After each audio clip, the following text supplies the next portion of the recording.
Hello, Periscopers. How are you? This is Monica. Hi, my phone rang in the middle of this. My bad. Hi, Periscopers. This is Monica A. Coleman. Hello, Maya Mitch London. Hello, Reverend Najima. Oh, thank you for the hearts. I love the love. Hi, Crystal. Oshan. Thank you. Hi, good to see you here. I'm giving this whole Periscope thing a try. You'll note you see all these books in the background. Hi, Crystal. I'm in my office. I actually do go to my office sometimes. And so this is one of those days. I think there's a whole bunch of light behind me, so it's like giving me a halo. Hello, Ms. ARW. Thank you for joining us. Thank you for the hearts. I feel the love. I also just love hearts a lot. Thank you, King Self, for joining us. Thank you, Gooby James. Oh, thank you for the hearts. Oh, hi from Baltimore. Yay. Oh, thank you, King Self. How are you doing? Um, when I started this, I said I would talk about bipolar faith, which is both my book. My name is Monica A. Coleman, and I teach religion and philosophy, and I'm based in Los Angeles. Hi from Arizona. Um, so I'm based in Los Angeles, and I am the author of the forthcoming book. Hello, thank you for joining us, Vardar.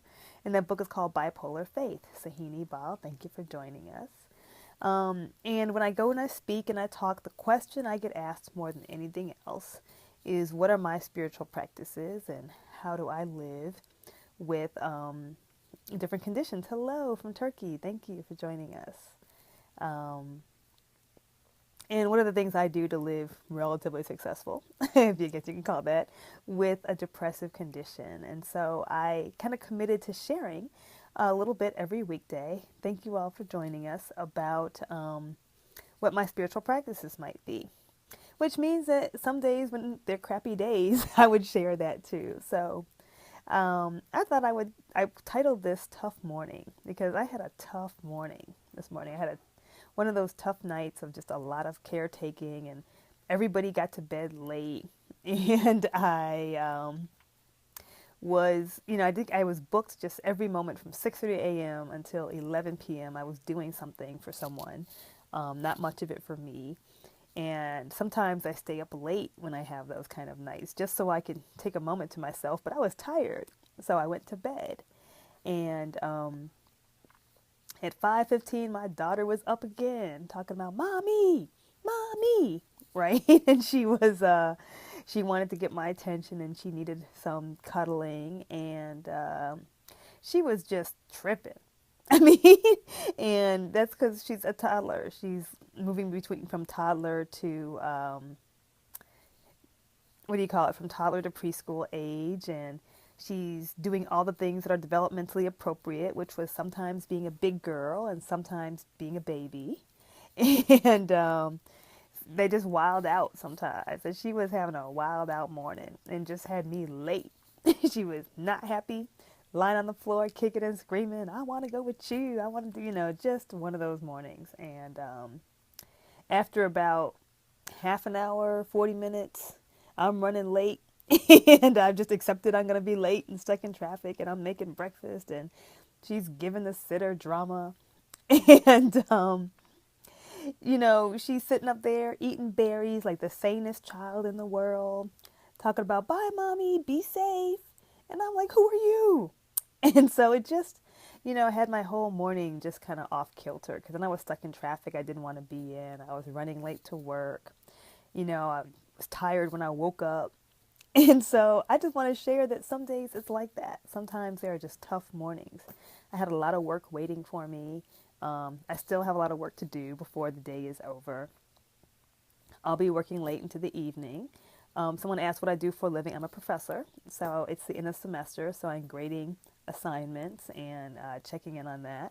Also doing a lot of stuff with the book for those who've been kind of following. I've got all the proofs in, but the next stage is there's a lot of marketing that's been going on behind the scenes.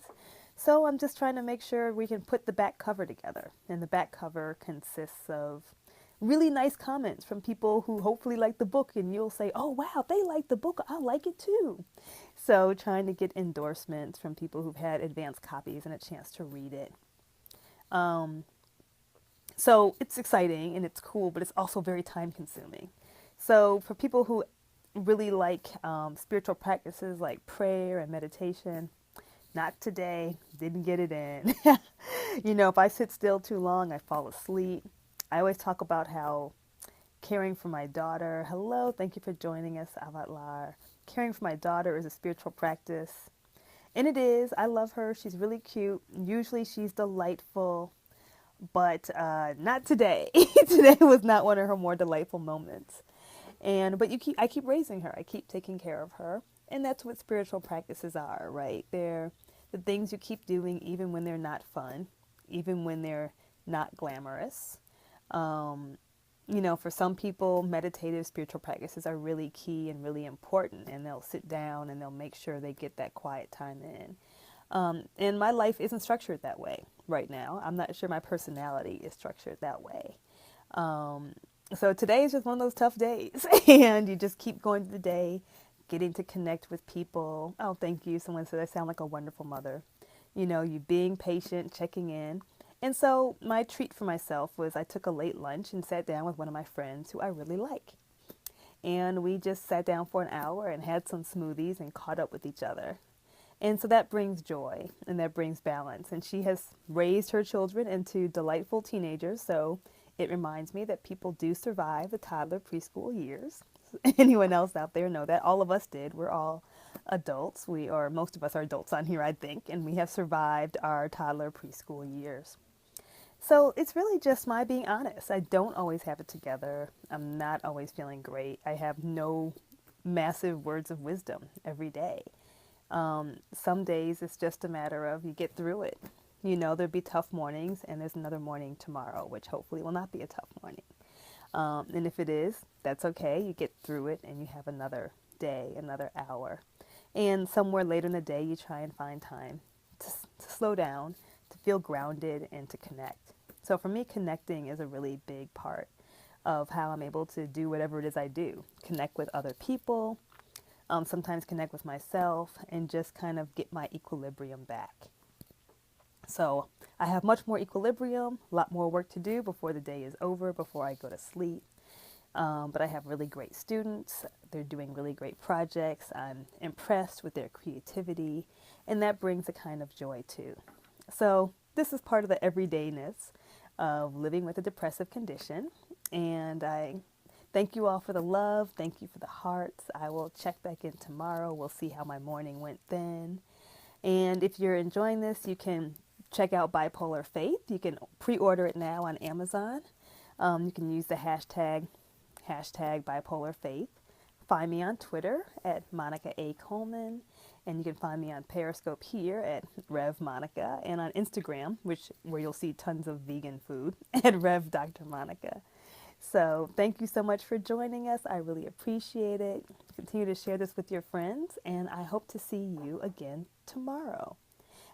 Somebody asked me, here's a question. Sorry, I see in that. This is kind of interesting. What's my daily curriculum based off depression? And I don't have one really. Every day is different. And so that's kind of what I'm sharing with you all is every day is a little bit different, and I try different things every day. But a big part of that for me is exercise, connecting with other people, and a good diet, and ideally sleep. So that's kind of the components of what I try to do every day to be okay, and sometimes to be way better than okay. Thank you so much. I'll see you tomorrow.